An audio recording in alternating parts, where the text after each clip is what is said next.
Olá, pessoal. Eu vou gravar esse vídeo rapidamente, tá? Sem cortes, porque eu tô com um tempo muito corrido, para ajudar na resolução da lista 5.1. Vou colocar aqui o exercício 5, resolver o exercício 5 como exemplo, onde nós temos aí que ele pede para determinar os valores máximos e mínimos locais e pontos de célula da função, né, caso eles existam. Se você tiver um programa de computador para desenhar em 3 dimensões, trace o gráfico da função usando um ponto de vista e domínio conveniente para mostrar os aspectos importantes da função. Então, o exercício 5, vou repetir aqui para ficar maior para vocês. É uma função de duas variáveis, onde eu tenho aí 9 menos 2x mais 4y menos x ao quadrado menos 4y ao quadrado. Então, para determinar os possíveis valores de máximo e de mínimo, ou ponto de célula, a gente precisa trabalhar com derivada.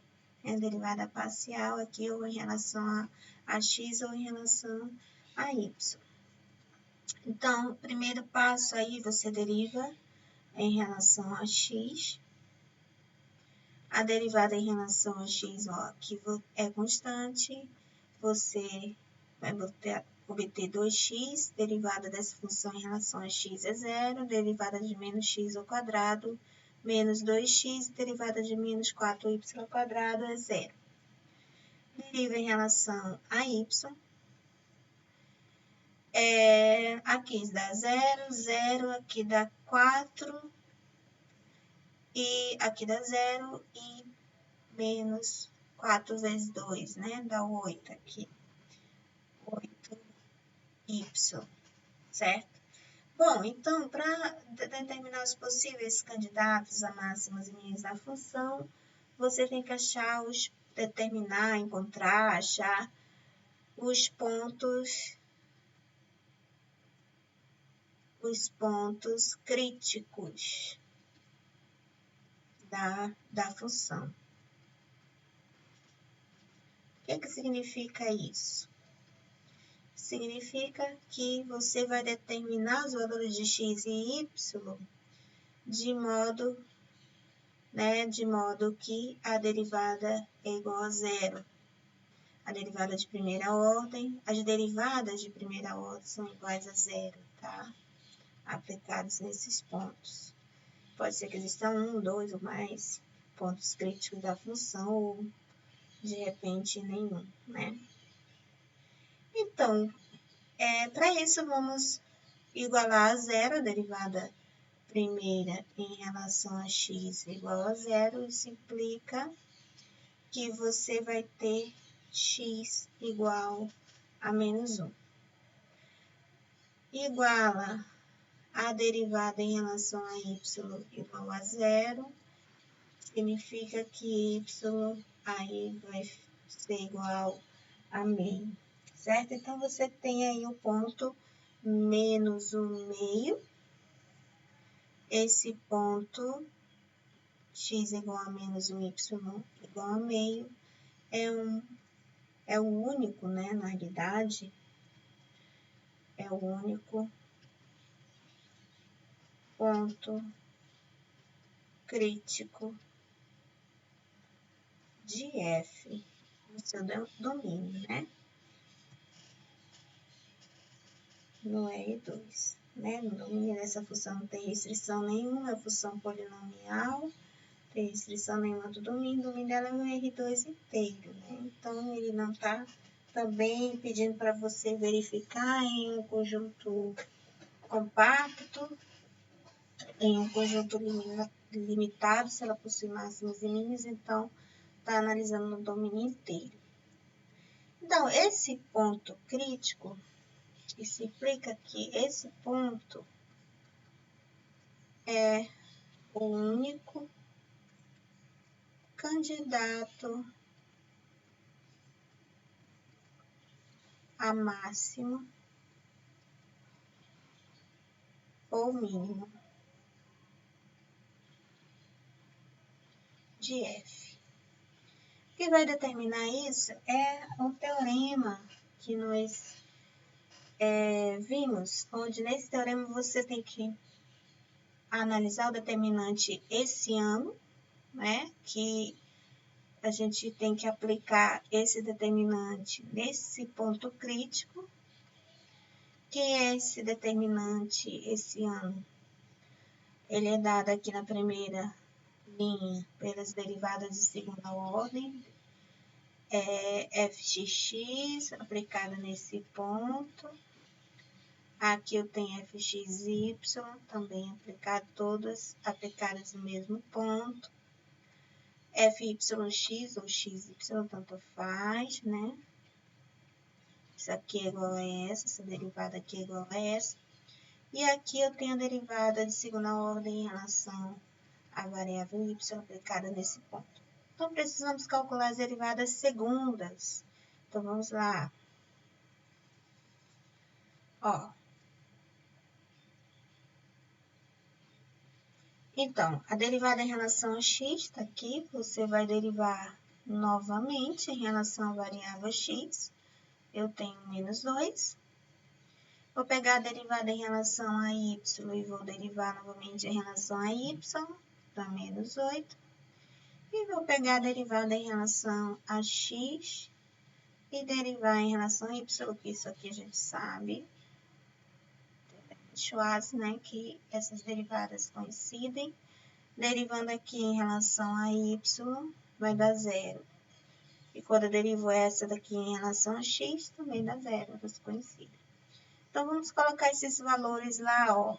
As derivadas de segunda ordem são todas constantes, então, aplicadas no ponto, menos 1/2 também vai dar essa constante aí, ó. Menos 2, menos 8. Vou botar aqui, ó.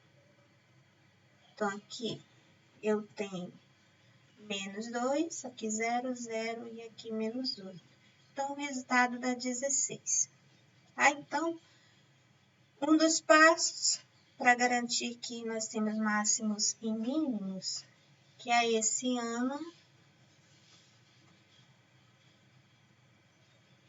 tem que ser maior do que 0, tá? Então, essa condição aqui é necessária para que o ponto seja de máximo ou de mínimo.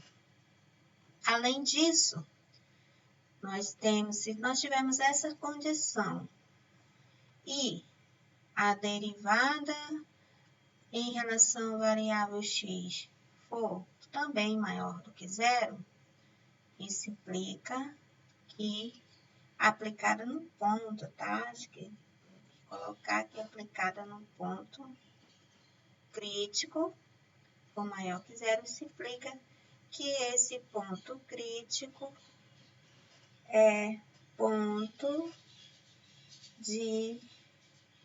maior, então, ponto de mínimo local da função.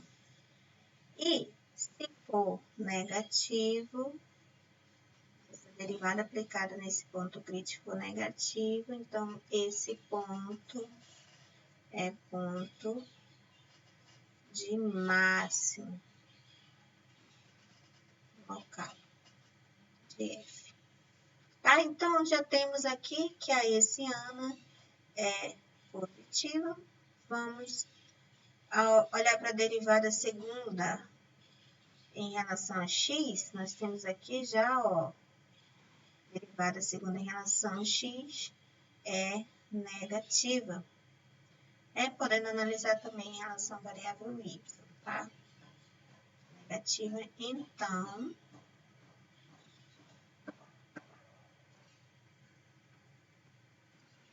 vou botar assim. Como a hessiana maior que 0 e a derivada segunda em relação a x é menor que 0, né? Que deu menos 8, né? No caso aqui deu menos 8. Aliás, menos 2. É negativo. Então, esse ponto é ponto de máximo. No caso aqui, como só tem um, né? Então, é o máximo global, né? Bom, então aqui nós vamos olhar no GeoGebra, né? A função, vou digitar aqui na barra de entrada, a função f de x, y, igual a 9 menos 2x mais 4y, menos x ao quadrado, menos 4y ao quadrado. Então, você tem um paraboloide, claro que aqui você pode visualizar, diminuir aqui a escala do eixo Z, para você visualizar aí o paraboloide. Então, com a cavidade para baixo, ó, tem um ponto de máximo. Que ponto é esse? Foi o ponto que nós determinamos, né? Onde x, no caso ali, deu menos 1,5, não é isso? Menos 1,5. Se você olhar esse ponto, tá no domínio da função, aqui embaixo, ó, vou tirar o gráfico da f, você visualiza, tá aqui, ó, x menos 1. Quando você substitui esse ponto aí na lei, né, f de menos 1,5, você tem a cota do ponto no gráfico, né? Ou seja, pega o ponto menos 1,5, 0,5, e f aplicado nesse ponto para você obter o ponto no gráfico que é correspondente ao ponto máximo e o valor máximo da função. Tá aqui o ponto B, né? A cota é 11, né? Esse 11 é exatamente o valor máximo que a função assume. Ou seja, se a gente tomar aqui o plano z igual a 11, vai tangenciar aí esse ponto, ó, vai interceptar o gráfico nesse ponto, e você não tem nenhum ponto assim do gráfico da função acima desse plano, né? Então, é um ponto de máximo global. Todos os demais pontos que você tome da função têm imagem menor, ok?